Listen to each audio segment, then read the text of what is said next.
Am I the asshole for wanting to rent my house for market value? I am a young guy, 25 male, and a few years ago I bought a property that has 2 small houses on it. I was really fortunate to buy when I did because prices had not skyrocketed yet. But I worked 3 jobs for a down payment, so I was proud at 21 to buy a house. Some time after buying my property I decided that it would be better to rent both my houses to make money and help my mental health by moving back in with my parents. I was going through D at the time and was concerned about living alone. About a 1.5 ago one of the renters moved to another state. I was left with this house that needed some repair before it could be rented again, so 4 months ago I took on the role of repairing my house. This is a 1-bed, 1-bath. I remodeled the whole house. This done all by myself and a lot of money was spent make this place really nice. My house is located about 15 minutes from the beach, and before renting it I decided to do some research on rent prices. I found an apartment complex, about 5–10 minutes further from the beach, renting 1 BD, 1 BTH apartments for $1,620 per mo. This apartment complex has a pool, good for 3 mo a year, and a clubhouse for events. A little further away, another apartment complex is offering 1 BD, 1 BTH apartments for $1,599 per mo with OA pool, just a clubhouse.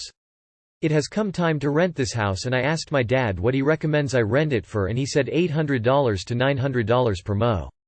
I was frustrated. My dad is already a difficult person to deal with, but I wanted to clear things up. So, in the evening I brought up my concerns saying, I would like to see what you are seeing that I am not to come up with $800 per mo. I saw these other places that are renting for the above. He told me that those places accept Section 8 vouchers, which is why they charge more. Opening parenthesis question mark closing parenthesis. I said, "I'll accept Section 8, and he responded not with his real estate firm and my house wouldn't qualify for anyway. I then told him in even tone that I would not be renting my house for $800 per mo and that's when he became angry. He told me that he was going to rent the house for what is fair, and fair is $800 per mo and if not, he would not be managing my property and that I could find another property manager. I calmly responded, "Okay, I will find another property manager." He was livid, and stated telling, "This is what you wanted all along."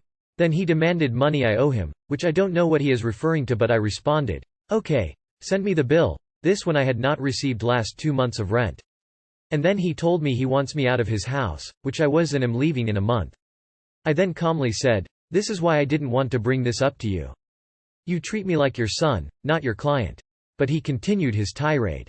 We have not talked since, which leads me here. Am I being greedy? Am I the asshole for following the law of supply and demand and trying to rent my house for current market value? Lesson. Don't do business with family. Not the asshole. Why is your dad your property manager anyway?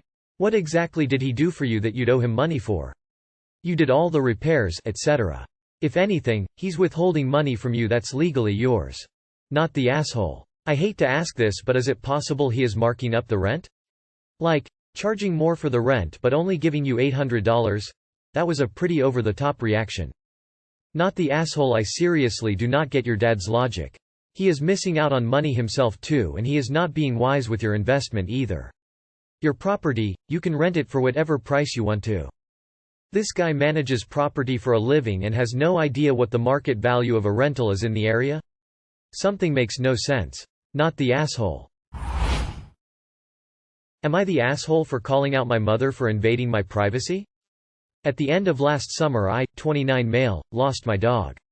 She was only 4 years old and it was the most difficult time of my life, and I was extremely vulnerable. Anyways, I was struggling emotionally after losing her. I've often used the Notes app on my phone as a sort of diary. It was therapeutic for me and this was no different. I wrote a really long note about how I was feeling, and how I blamed myself, and doubting every decision I made with that dog. I wrote about how I wished it was different. One specific part talked about an incident at my job for which I was disciplined for. I wasn't in the wrong, but it was in the middle of being grieved, which I won, with the company, so I wasn't allowed to talk about it with people. I wouldn't want to anyways because it is embarrassing. Months prior to my dog dying, my mother shared a note with me. At the time I didn't realize that she could see any updates I made to this note file. I occasionally used it as it was my most recent note that I opened. I used it for some work notes once. She texted me asking what it was about. I told her not to worry about it. I then started a new note file which wasn't shared with anyone.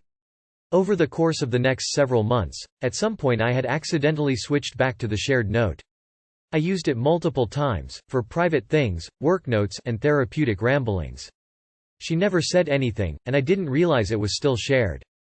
The day I wrote the long note mentioned above, she cryptically texted me saying she was worried about me and wanted to call me. I was a mess that day with no energy and I didn't want to talk. Then she cryptically starts saying things like, "I would still love you no matter what you do," while saying she needed to talk.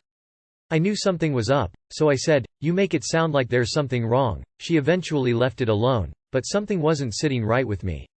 I woke up at 3 a.m. and it hit me what happened. She read my note that was meant to be private. I immediately deleted the note and texted her to say she had no right to read that. She had been reading my private notes for months without saying anything. She told me I had no right to be upset, that it is my own fault for using a shared note. She said, "How dare you send something to my phone and expect me not to read it?" But I disagree, as we never had any agreement that we were going to share a notes file. She originally shared it because of a phone number code I needed. There was no common understanding that this was shared. She then said it was not her job to remind me it was a shared note and I should have done something when she first told me. I think it is common courtesy to let someone know when the content is clearly private, personal.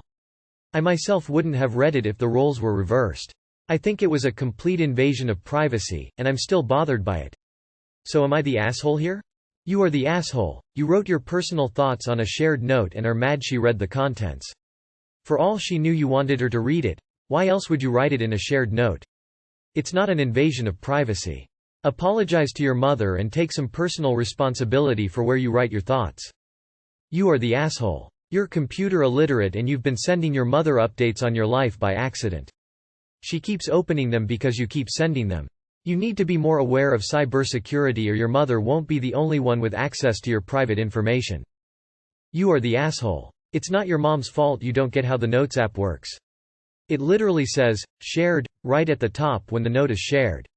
She thought you were sharing because you needed help. Frankly, I think at least subconsciously you were. Your mother should not have been as defensive about it. By the way you make it sound, it seems that she's trying to hide that she has seen your notes. That shows she knows she's in the wrong somewhere. I'm not clear on the degree to which these notes were sent to your mom. If it's just a file updating itself, then you're not really sending her anything. She's be snooping at that point. I'd say not the asshole. You are the asshole.